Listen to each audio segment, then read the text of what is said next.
Fox Studios, Fox 10 News is back. 6:20, you know, we're 2 weeks and a day till the election, and Bret Baier from Fox News Channel Special Report joins us live. Howdy, Bret. Hey, Ron. Good morning. So the Clinton-Kaine campaign, they're saying we take nothing for granted, we're not overconfident, but I heard both Clinton and Kaine use the phrase this weekend referring to the Trump campaign as, quote, sore losers. Kind of seems like mixed messages.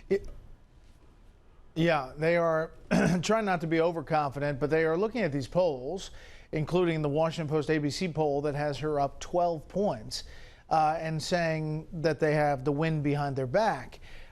That said, you know, 2 weeks is a long time in politics.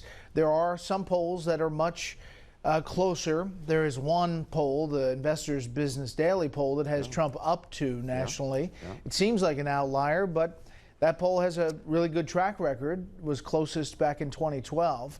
I think the Trump campaign concedes that they are behind, not only nationally, but in some of these battleground states.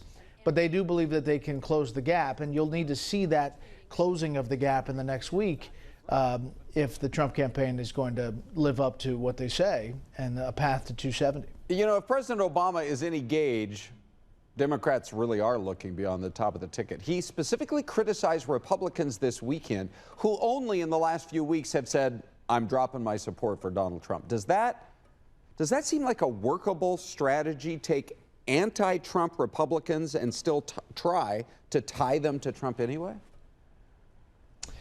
Well, it really works in a place like Nevada, where he was going after Joe Heck, who at first endorsed Trump, and then after that audio tape pulled back and said he was essentially unendorsing Trump. That has caused him some real problems, and his poll numbers have dropped. President Obama is really hitting that, and it's a shot to the solar plexus for the Republican there. In Florida, it's the same way, with Marco Rubio saying he's going to support the GOP nominee, but then saying he has real problems with Donald Trump. Same deal, Kelly Ayotte as well in New Hampshire. What is it, Bret, if, you know, I know this is like the dream of the Democratic Party is to not just win the White House, but to regain control of Congress. What do you hear Republicans worry about? What would be the kinds of legislation that Democrats would push if they did get the House and Senate? Well, that's a great question. I think that, you know, most of the things you're going to see, at least you hear from the Hillary Clinton campaign, comprehensive immigration is on the front burner. I think a major tax plan that falls in line with Hillary Clinton's tax structure, that would probably be pushed first or up there. And then the gun control issue, probably there would be some kind of legislation along those lines, although there is some pushback from some Democrats. But control of the House and the Senate would be like Obamacare at the beginning of the Obama administration. Yeah, okay, and that may be enough to motivate Republicans no matter how they think Donald Trump's going to do.